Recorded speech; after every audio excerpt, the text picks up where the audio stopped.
خدا کے وجود کے ہونے کی ایک اور دلیل مسلمان مذہبی علماء اور فلاسفروں نے پیش کی جو کلام یا اسپیچ کے نام سے مشہور ہے۔ مرکزی سوال یہ تھا کہ واقعات کا تسلسل لامحدود حد تک پیچھے کو جاتا ہے کہ نہیں۔ نظریہ کلام کے مطابق ایسا نہیں ہو سکتا۔ اس دنیا کا ایک معین یا ڈیفینٹ نقطۂ آغاز ضرور ہے۔ کائنات عدم یعنی آؤٹ آف نتھنگ سے وجود میں نہیں آئی، اس لیے خالق کائنات یا خدا ضرور موجود ہے۔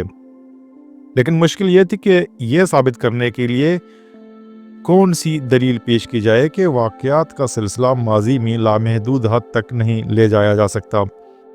چنانچہ اس کے لیے دلائل ایک عیسائی عالم نے 6 صدی عیسوی میں اور مسلمان فلاسفر الکندی نے 800 صدی عیسوی میں پیش کیے۔ اس تھیوری کے مطابق اگر کائنات ہمیشہ سے ہوتی تو اس خاکی زمین پر کسی بھی چیز کی پیدائش کے پیچھے لامحدود نسلوں کا سلسلہ ہوتا، لیکن لامحدود دنیا میں سفر نہیں کیا جا سکتا۔ اس لیے اگر کائنات ابدی ہے تو آج جو بھی چیز موجود ہے یہ کبھی بھی پیدا نہیں ہو سکتی تھی۔ اس نظریے سے یہ ثابت کرنا تھا کہ اس کائنات کو بنے ہوئے معین وقت گزرا ہے، لیکن ایسا کرنے کے لیے ضروری ہے کہ حقیقی اور اجتماعی لامحدودیت یعنی ایکچوئل اینڈ پوٹینشیل انفینٹس کے درمیان امتیاز بھی پیدا کرنا ہوگا۔ تو معلوم ہوگا کہ اگر اس ساری بحث کا نتیجہ یہ دکھا بھی دے کہ ماضی کے واقعات کی حقیقی لامحدودیت بے ربط اور بکھری ہوتی ہے، تو پھر بھی ایسے خدا کا تصور ثابت نہیں ہوتا جس نے اس کائنات کی تخلیق کی ہو۔ یہ صرف یہی بتائے گا کہ کائنات غیر محدود حد تک پرانی نہیں ہے، لیکن اس پر تو سائنس کی جدید بگ بینگ کی تھیوری بھی اتفاق کرتی ہے۔ لیکن اصلاً یہ کائنات کیسے شروع ہوئی یہ پھر بھی غیر متعین ہی رہے گا۔ چنانچہ عدم یا فرام نتھنگ سے بھی آغاز یا بگننگ ویسے ہی ہوتا ہے جیسے کہ ابتدا یا بگننگ ہونی چاہیے۔ اس سے قطع نظر کہ کائنات ابدی ہے جیسا کہ ارسطو کا کہنا تھا یا کلام دلیل کے مطابق کسی خاص وقت میں شروع ہوئی ہے، ابن سینا نے نظریہ پیش کیا کہ کائنات عارضی چیزوں سے بنی ہوئی ہے، یعنی وہ پیدا ہوتی ہیں اور مر جاتی ہیں، گویا ان کے لیے وجود رکھنا ضروری نہیں ہے۔ وہ کسی وقت وجود نہیں رکھتی یا وجود نہیں رکھیں گی، لیکن ہر چیز ایسی نہیں ہو سکتی، ورنہ ماضی میں کبھی کوئی وقت رہا ہوگا جب کچھ بھی نہیں ہوگا، اور جب کچھ نہیں ہوگا اور کچھ نہیں سے تو کچھ نہیں پیدا ہو سکتا۔ لہٰذا ضرور کوئی ایسی ہستی تھی جو چیزوں کے پیدا ہونے کا سبب بنی، جن کا وجود میں ہونا کوئی ضروری نہیں تھا، اور یہ ہستی ہی خدا ہے۔ لیکن اس دلیل کے ساتھ بھی بہت سی مشکلات منسلک ہیں۔ اس دلیل کی مخالف میں ہیوم کہتا ہے کہ فرض کیا کہ ایک چیز بین متحرک پارٹیکلز کا مجموعہ ہے۔ میں آپ کو الگ الگ ہر ایک ذرے کی حرکت کا سبب بتا دیتا ہوں، لیکن یہ بڑی غیر مناسب بات ہوگی کہ آپ مجھے پھر تمام ذرات کی حرکت کا سبب پوچھیں، جبکہ ہر ایک کی حرکت کا سبب بتایا جا چکا ہے۔ سوال یہ ہے کہ ہم کیوں اول کچھ نہیں تھا کے بجائے کچھ تھا کہنے پر مصر ہیں۔ مادے کے اندر موجود حرکت کا سبب اس سے پہلی والی حرکت ہے، اور اس حرکت کا سبب اس سے پہلی والی حرکت، پھر اس کی پیچھے اور حرکت تھی جس نے اسے متحرک کیا۔ حالا ھذا القیاس، یہ سلسلہ لامحدود حد تک جاتا جائے گا۔ چنانچہ ہم جتنا دور بھی چلے جائیں، دراصل ہم آگے نہیں بڑھتے کیونکہ پہلا والا سوال بدستور باقی رہے گا۔ چنانچہ پرنسپل آف سفیشینٹ ریزن کے مطابق کوئی بھی امر واقعہ یا فیکٹ اس وقت تک حقیقی نہیں ہو سکتا یا کسی مقولہ کو سچا نہیں کہا جا سکتا جب تک اس کے لیے کافی دلیل موجود نہ ہو، ایک ایسی کافی دلیل جسے مزید دلیل کی ضرورت نہ ہو۔ چنانچہ ایسی دلیل کو مادے سے باہر تلاش کیا جائے، اور یہی چیزوں کی آخری دلیل خدا کے اندر ہی ملتی ہے جو حرکات کے ان سلسلوں کو چلا رہا ہے۔ مذکورہ متاثر کن دلیل لیبنز نے پیش کی تھی، لیکن مسئلہ پھر وہی تھا کہ یہی اصول خود خدا پر لاگو کیوں نہیں ہوتا۔ اس کا ممکنہ جواب یہی ہو سکتا ہے کہ وضاحتوں کے اصولوں کا تعلق مادی دنیا سے ہے، لیکن اگر وضاحت کا یہ اصول صرف مادی دنیا سے ہی متعلق ہے تو پھر مادی دنیا کی وضاحتیں مادے کے اندر رہ کر ہی ہونی چاہیے۔ خدا کے وجود کے حق میں انسانی فکر و خیال کی ایک اور قدیم ترین دلیل ڈیزائن دلیل یا ڈیزائن آرگیومنٹ کے نام سے مشہور ہے۔ جیسے سامسٹ لکھتا ہے، جب میں آسمانوں کی طرف نگاہ اٹھاتا ہوں تو اے خدا، مجھے تمہاری انگلیوں کی صنائی کا کمال نظر آتا ہے کہ تم نے کیسے چاند اور ستارے بنائے ہیں۔ اسی طرح افلاطون نے کہا تھا، آسمان کو دیکھنے کا مطلب دیوتاؤں کو دیکھنا ہے، کہ جیسے ان کی بین دستکاری یا ہینڈی ورک ایویڈنٹ کو دیکھ لیا۔ تاریخ میں یہ دلیل پہلے 385 قبل از مسیح میں زینوفن کے حوالے سے آتی ہے، جب اس نے جانداروں کے اندر اعضاء کو ایک دوسرے کے ساتھ انتہائی مفید ترین حالت میں ملے ہونے کا مشاہدہ کیا، تو اس نے سقراط سے آ کر کہا کہ اس بہترین تنظیم و ترتیب کو دیکھ کر اشارہ ملتا ہے کہ انہیں بڑی سوچ سمجھ کے ساتھ ڈیزائن کیا ہوا معلوم ہوتا ہے۔ کیا تم شک کر سکتے ہو کہ یہ محض اتفاق کیا ہوا ہے یا یہ بنایا گیا ہے؟ اس طرح اس نے جانداروں کے جنسی اختلاط کے عمل میں گل مل جانے کی ایسی مناسب ترتیب دیکھی جس سے ان کی افزائش نسل یقینی بن سکے، تو زینوفن اس نتیجے پر پہنچا۔ بے شک یہ اس کی حکمت و تدبر کی دلیل ہے جس نے جانداروں کو باقاعدہ سوچے سمجھے منصوبے سے پیدا کیا ہوا ہے۔ اس سلسلے کی ایک اور اہم دلیل سسرو کے حوالے سے ملتی ہے۔ اس نے بھی زمین و آسمان میں موجود اشیاء کی باقاعدہ حرکات کا مشاہدہ کرنے کے بعد کہا، یہ دنیا کسی مستحکم اور مقرر کردہ یکساں نظام کے تحت چل رہی ہے۔ مذکورہ فطری استدلال ہمیں کسی معمار اور ایسے حاکم اعلیٰ کی طرف لے جاتا ہے جو اتنے بڑے طاقتور ڈھانچے کو چلا رہا ہے۔ لیکن اس دلیل کے بارے میں ہیوم کا کہنا ہے کہ یہ دلیل کسی نہ کسی طرح خود انسان کے اپنے روزمرہ عمل کے مشاہدے سے پیدا ہوتی ہے کہ اس کائنات کو بنانے والی اور چلانے والی کوئی ذہین ہستی ضرور ہے۔ انسان چونکہ خود ذہین ہے اور تدبیر و حکمت کی صلاحیت رکھنے والا ہے، اس لیے وہ خدا کو بھی اپنی طرح ذہین اور تدبیر و حکمت کا مالک خیال کرتا ہے۔ ذہین خالق کا تصور خود انسان کا اپنا ہی پرتو ہے۔ ذہین خالق کا تصور انسان کے ذہن میں اس لیے آیا کہ اس نے دیکھا کہ وہ خود چیزوں کو کسی مقصد اور باقاعدہ حکمت سے بناتا ہے۔ اس طرح اس دنیا کو بنانے والی ضرور ذہین ہستی ہوگی جس نے کائنات کی ہر چیز کو مقصد کے مطابق یوں ہی تراش خراش کر ڈیزائن کیا ہوگا جیسا انسان خود کرتا ہے۔ اس دلیل کے مقابل ایکوائنس لکھتا ہے، ہم دیکھتے ہیں کہ فطری اشیاء کسی نہ کسی اختتامی مقصد کی طرف جاتی نظر آتی ہیں۔ اب سوال یہ ہے کہ جس چیز کو کوئی علم نہ ہو وہ اپنے کسی انجام کی طرف حرکت بھی نہیں کر سکتی جب تک کہ اسے کوئی ذہین اور علم رکھنے والی ہستی ضرور ہے جس نے ان سب فطری اشیاء کو اپنے اپنے انجام کی طرف جانے کی ہدایت کر رکھی، اور اسی ہستی کو خدا کہا جاتا ہے۔ ایکوینس یہ سب کچھ اس مفروضے کے پیش نظر کر رہا تھا کہ سب قدرتی اشیاء اور عمل پروسیسز کسی طے شدہ انجام کی طرف حرکت کرتے ہیں۔ اسی طرح دانتے اپنی کتاب ڈیوائن کامیڈی میں لکھتا ہے، کوئی بھی چیز دیکھ لیجئے اس میں ایک مربوط نظم دکھائی دیتا ہے، اور یہی صفت اس کائنات کو خدا کے مشابہ کر دیتی ہے۔ اس لیے میں کہوں گا کہ ہر چیز بالآخر اپنے اصل منبع یا سورس کی طرف جھکی ہوئی ہے، جہاں وہ ہستی کے بحر بیکراں کے اپنے اپنے حصوں میں حرکت کر رہی ہے، جہاں اسے اپنی اپنی جبلت کے مطابق ہی چلنا ہے جو اسے دی گئی ہے۔ اسی طرح کے دلائل کو آگے بڑھاتے ہوئے جے ایس مل اپنی کتاب مذہب پر 3 مضامین 3 Essays on Religion نامی کتاب میں لکھتا ہے، کسی ذہین دماغ کی کسی مقصد کی خاطر بنائی ہوئی اشیاء کی خصوصیات میں کچھ خاص ذاتی خوبیاں ہوتی ہیں۔ چنانچہ ہم دیکھتے ہیں کہ فطرت کا سارا نظام یا اس کا قابل غور حصہ بڑی حد تک ان خوبیوں کی نمائش کرتا نظر آتا ہے۔ لہٰذا ہم حق بجانب ہوں گے اگر ہم کائنات کے اندر دکھائی دینے والی عظیم یکسانیت کو کسی علت سے منتج کریں۔ Similarity in the cause and effect۔ لیکن مندرجہ بالا متاثر کن دلائل میں مشکل یہ ہے، سکہ جب مخصوص خوبیوں کو بامقصد حکمت یا کسی مقصد کو پورا کرنے کے ساتھ جوڑ دیا جاتا ہے تو یہ ساری کی ساری دلیل نہایت کمزور اور قابل اعتراض ہو جاتی ہے۔ کائنات میں کسی مقصدیت کے نظریے کو سب سے پہلے ہیوم اور پھر ڈارون نے نیچرل سلیکشن کی تھیوری پیش کر کے رد کر دیا۔ ان کا کہنا تھا کہ جن مقاصد کو ہم کسی مقصد کا حصول بتا رہے ہیں، ہو سکتا ہے وہ صرف وہ حالات میں ہوں کہ जिनके बगैर खुद उस मकसद का ही कोई वजूद ना हो सकता हो। मिसाल के तौर पर मजहबी नुक्ता नज़र के मुताबिक हम कहेंगे हमारी फ़िज़ा में ओज़ोन लेयर जो है उसे बड़ी नज़ाकत, खूबी और हिकमत के साथ डिज़ाइन किया गया है, जिससे इस ज़हीन हस्ती या खुदा का मकसद हो कि ज़िंदगी को सूरज की तबाहकुन शुआओं से बचाया जाए। लेकिन मसावियाना तौर पर ओज़ोन लेयर को यूं भी देखा जा सकता है कि वो ख़ुद एक ऐसे फितरी प्रोसेस का नतीजा है जो ख़ुद इस हालत में वाक़ हुआ है, जिसमें अगर ज़िंदगी ना होती तो वो प्रोसेस भी ना होता। मज़ीद बरां कायनात में जो फितरी प्रोसेस दिखाई देते हैं ख़ुद उनकी वजूद की वजाहत भी बाकी रह जाती है।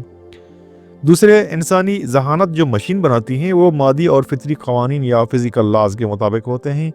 इंसान फितरत के ही उसूलों को इस्तेमाल करता है, जबकि फितरत का निज़ाम बज़ात ख़ुद ही फितरी क़वानीन पर मुश्तमिल है। चुनांचे फितरी क़वानीन का इस्तेमाल और चीज़ है, जबकि फितरी क़वानीन की तख्लीक दूसरी चीज़ है। फितरत के अंदर जो भी निज़ाम है और जो कुछ उसके अंदर मौजूद है वो फितरत का अलग से हिस्सा नहीं है, बल्कि ये ऐसी ही है जैसे कि है। It's what exists. ह्यूम का कहना है कि फितरत के अंदर जो अबदी और खल्की इनहेरेंट नज़म पाया जाता है वो हैरान को नहीं है और ना ही बाइद अज़ क़यास मुतबादिल है, इस इंतशार या क़यास का जो शायद कभी रह चुका है। ये वजाहत करने के लिए दुनिया इतनी मुनज़्ज़म क्यों है और इंतशार क़यास पर मबनी क्यों नहीं है, इसके लिए ज़रूरी नहीं है कि किसी ज़मीनी हस्ती के मफरूज़े को ही पेश किया जाए, जबकि आज ये बात साबित हो चुकी है कि कायनात में सिर्फ नज़म ही नहीं बदनज़मी या क़यास भी मौजूद है। चुनांचे ये कहना कि कायनात को डिज़ाइन करने वाली कोई न कोई हस्ती है, तो फिर इससे और भी सवाल उठ खड़े होंगे कि हो सकता है इस कायनात की तख्लीक में एक से ज़्यादा मामार या डिज़ाइनर मुलव्वस हों, जैसा कि इंसानी दुनिया में ज़्यादातर होता है। ये भी हो सकता है डिज़ाइनर फोत हो चुका हो या उसे इस कायनात से मज़ीद कोई दिलचस्पी ना रही हो, उसे अपनी मखलूक या इंसान की कोई परवाह ही ना हो, उसने ख़ुद को गैर जानबदार और बेनियाज कर लिया हो। अब हम उन दलाइल पर गुफ्तगू करेंगे जिनका ताल्लुक बकौल अरस्तु के रूहानी वाक़यात और वारदात क़ल्बी के दावों से है, जो फ़हम व अक़्ल को चक्कर में डाल देते हैं। Direct experience of the divine. इन दलाइल में जिनमें ज़ाती दावों के मुताबिक कुछ लोग खुदा के साथ बराह रास्त किसी तरह रब्त के तजुर्बे से गुज़रते हैं। बज़ाहिर ऐसे तजुर्बे से बहुत से इंसान गुजरे हैं, लेकिन इसमें मुसीबत ये है कि ये मुकम्मल तौर पर ज़ाती या प्राइवेट नौयत का तजुर्बा होता है, जिसमें कोई दूसरा शरीक नहीं होता। दावे के मुताबिक खुदा के साथ ऐसी मुलाकातें जिन्हें बेशक महसूस किया जा सकता है, बसरी, समई या सिर्फ शदीद एहसास की सूरत में होती हैं, जिसमें ऐसा लगता है किसी माफूकुल बशर शख्सियत में इंसान गुम हो रहा है। इस तरह के तजुर्बात के दावे दुनिया की हर सकाफ़त और तहजीब में मिलते हैं। कदीम सकाफ़तों में इस तरह के दावे इस कदर आम थे कि इसे कोई काबिल ज़िक्र भी नहीं समझता था। रोमन ईसाइयत ने इस तरह के दावों को कदर तामुल के बाद कबूल किया, क्योंकि ऐसे दावे मुसल्लमा अक़ायद के ख़िलाफ़ बड़े मुअस्सिर भी साबित हो सकते हैं।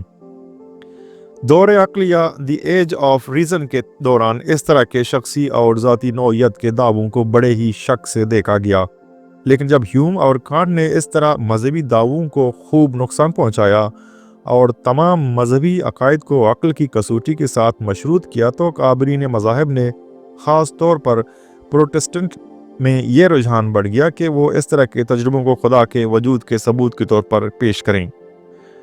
खुदा से मिलने का सवाल ऐसा नहीं है कि आप किसी आम शख्स से मिल रहे हैं या किसी चीज़ से वाकिफ़ हो रहे हैं, क्योंकि वो शख्स और चीज़ दूसरे के लिए भी काबिल रसाई होते हैं, लेकिन खुदाई मुलाकात के दावे में ऐसा मुमकिन नहीं है। इस तरह के तजुर्बात की अहमियत क्या है? इसके दो ही जवाब हो सकते हैं। या तो कोई सचमुच की खुदाई हस्ती है जो खुद मुख्तार और अलग वजूद रखती है, जिसने मुतल्लिका शख्स को इनायत मुलाकात से नवाजा है, या फिर इस दावे की कोई हकीकत नहीं सिवाय इसके कि वो शख्स जो इस तजुर्बे से गुजरने का दावा कर रहा है वो अपनी सकाफती, जहनी, जिस्मानी और नफ्सियाती हालत की ही चुगली कर रहा है। इस तरह के तजुर्बे में ख्वाब जैसी कैफियत ज़्यादा नज़र आती हैं, बजाय इसके कि सचमुच किसी गैर मरई लेकिन अलग से वजूद रखने वाली हस्ती से मुलाकात हो। ये हकीकत है कि ये तजुर्बा जैसे होता है और जिस तरह उसे बयान किया जाता है, इससे पता चलता है कि फ़ाइल या सब्जेक्ट अपने जहन में पहले से ही किसी ऐसी हस्ती से मुलाकात की ख्वाहिश या तवक्को रखता है। इसका सबूत यह है कि रोमन कैथोलिक मज़हब पर ईमान रखने वाले को मुक़द्दस कंवारी मरियम ही नज़र आएगी, ना कि कोई यूनानी देवता। चनांचे इस बात पर गौर करना होगा कि वो वक्त, दौर और हालात क्या हैं जब कोई शख्स ऐसे तजुर्बे का दावा करता है कि वो किस तरह की इबादत में रूहानी तसादुम और जज्बाती बहरान से गुजर रहा है, क्योंकि ऐसे हालात में इस मुबहम और मुख्तलिफ नौ हस्ती से मुलाकात का सबब बनते हैं। विलियम जेम्स इस नतीजे पर पहुंचता है कि इससे एक ही चीज़ साफ साफ साबित होती है कि हम किसी ऐसी ज़ात से मुलाकात के तजुर्बे से गुजर सकते हैं जो हमारे ख्याल में हमसे बहुत बड़ी है और उसमें हम अजीम तरीन सुकून हासिल करते हैं। मसला ये है कि अगर हम पहले से ही मज़हब की सच्चाई पर यकीन रखते हैं और उनके साथ ऐसी मुलाकातों के इम्कान का जिक्र भी मौजूद है कि जिसकी आप परस्तश करते हैं, वो ख़ुद को मुनकशिफ भी करता है, तो फिर आपकी उसके साथ मुलाकात हो सकती है। लेकिन अगर ये बुनियादी शराइत मौजूद ना हो तो उस तरह का तजुर्बा ही मुकम्मल अबहम बन जाएगा। अखलाकी और दूसरे दलाइल। अक्सर कहा जाता है कि अखलाकियात का सवाल भी किसी न किसी तरह खुदा की हस्ती के वजूद के साथ जुड़ा हुआ है, यानी अखलाकी लिहाज से ज़रूरी है कि खुदा के वजूद को फ़र्ज़ कर लिया जाए। कांट कहता है कि अगर कोई नेक काम करता है तो नेकी के नतीजे में उसे मसरत भी मिलनी चाहिए और फजीलत भी, जबकि इस ज़िंदगी में ज़रूरी नहीं कि नेकी और फजीलत व मसरत साथ साथ चलें, बल्कि बसा औक़ात नेकी के बदले उल्टा नुकसान भी हो सकता है। लेकिन यहाँ पर यह सवाल उठा कि क्या वाकई इंसान के लिए ज़रूरी है कि वो नेकी का बदला चाहे? क्या वो नेक काम को सिर्फ नेक काम ही समझकर नहीं कर सकता? क्या उसके लिए ज़रूर कोई जज्बा मुहर्रिका होना चाहिए? इस दलील पर दूसरा एतराज़ ये हुआ कि जिसे हम अपना मुंतहा व मकसूद बनाते हैं, ज़रूरी तो नहीं कि वो मुमकिन भी हो जाए। किसी मुकम्मल बाग की तामीर के लिए मुकम्मल कोशिशों से ज़रूरी तो नहीं कि सचमुच का मुकम्मल तरीन बाग ही होगा। अखलाकियत की दलील पेश करने वाले ज़ोर देते हैं कि अहकामात और क़वानीन खुदा जैसी हस्ती से ही आ सकते हैं, लेकिन उन्हें फिर यह साबित करना होगा कि अखलाकी क़वानीन आसमान से उतरे हुए अहकामात हैं, इंसानी रवायात नहीं। दूसरी दलील यह कहती है कि खुदा अखलाकी क़वानीन को नागज़ीर अथॉरिटी देता है, लेकिन ऐसी अथॉरिटी बाहर से नहीं आनी चाहिए।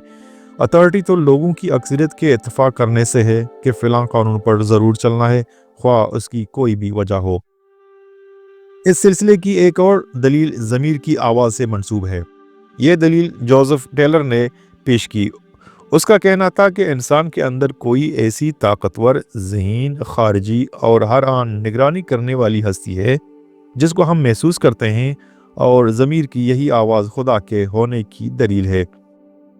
लेकिन इस पर जो आम एतराज़ उठाया जाता है वो इस दलील के आने से पहले ही जॉन लॉक ने दिया था। उसने कहा था कि अखलाकी क़वानीन ज़मीर से पैदा नहीं हो सकते, क्योंकि मुख्तलिफ इनफरादी ज़मीरों से मुतज़ाद किस्म के अखलाकी क़वानीन पैदा हो सकते हैं। सबसे अहम बात यह है कि तालीम, सोहबत और अपनी अपनी मुल्की और समाजी रस्म व रवाज और दीगर मुआशरती रवायात ज़मीर को मुतय्यन करते हैं। जे.एल. मशीन इस बात को आगे बढ़ाता है कि ये तो बड़ी ही खुद फरेबाना बात होगी कि अगर ये मान लिया जाए कि किसी एक का ज़मीर जो कह रहा है उसके साथ दूसरे सब यकताई महसूस करें और ज़मीर की आवाज़ उन्हें जहाँ ले जाए उधर ही बह जाएं। खुदा के होने की एक और दलील मायार और कामिलियत के बुलंदतर दर्जे से मुताल्लिक़ है कि कोई चीज़ ऐसी होनी चाहिए जो किसी भी बुलंदतर दर्जे की मिसाल हो और उसका शायबा कमतर दर्जों में पाया जाए। चुनांचे कामिलियत या परफेक्शन का मरकज़ खुदा है, लेकिन इस दलील का जवाब दिया गया कि किसी पैमाने और स्केल पर सबसे ऊंचे दर्जे को सबसे बड़ी सिफत क्वालिटी करार नहीं दिया जा सकता, क्योंकि जिम अगर जैक से ज़्यादा नशे में है तो इससे ये नतीजा नहीं निकलता कि किसी दूसरे को भी जितना ज़्यादा मुमकिन हो नशे में धुत होना चाहिए। खुदा के वजूद के सबूत के तौर पर मौजज़ों का भी हवाला दिया जाता है। इस पर भी बड़ी वसी फ़लसफ़ियाना बहस हुई। अवलन सवाल तो यही होगा कि मुआजिज़े की तारीफ़ के मुताबिक वाकई मुआजिज़ा कभी वाक़ हुआ भी है या नहीं, और अगर हुआ है तो हम किस तरह इम्तियाज़ करेंगे कि हमारा इल्म अभी इस फितरत के बारे नामुकम्मल है या ये कोई खुदाई मुदाखलत हुई है। ये भी काबिल ज़िक्र है कि तमाम मज़ाहिब ख्वाह वो इल्हामी हों या असनाम परस्त मुआजिज़ाती दावों से यकसां भरे पड़े हैं। खुदा के वजूद के हक़ में लाख शऊर की दलील पेश करता है। उसका कहना है कि मादा बज़ात खुद सोच नहीं सकता, हमारे लिए बयान करना मुश्किल है मादी ढांचा कैसे शऊर रखता है, लेकिन ह्यूम इसके मुकाबले इस्तदलाल पेश करता है कि दिमाग मादे की पेचीदा तरीन शक्ल का नाम है और शऊर उसके अंदर ख़ास किस्म के इर्तिआश या इरिटेशन से पैदा होता है। मादे के अंदर शऊर की सिफत इर्तिका के अमल से पैदा हुई है, इसे किसी मावराई ताकत की पैदाइश करार नहीं दिया जा सकता। बर्कले दलील पेश करता है किसी चीज़ का वजूद उसके इदराक में आने से वाबस्ता है, चूँकि ऐसा भी नहीं कि चीज़ें उस वक्त वजूद में आएँ जब हम उनका इदराक करें, लिहाजा कोई ऐसी क़वाए फ़हम माइंड मौजूद है जो सब अशिया की हमेशा खबर रखे हुए है। ह्यूम ने बर्कले की दलील पर तबसरा करते हुए कहा कि इस नतीजे के लिए पहले माबाद तबीयत का कायल होना पड़ेगा, जो बहुत से लोगों के लिए कम ही काबिल यकीन है।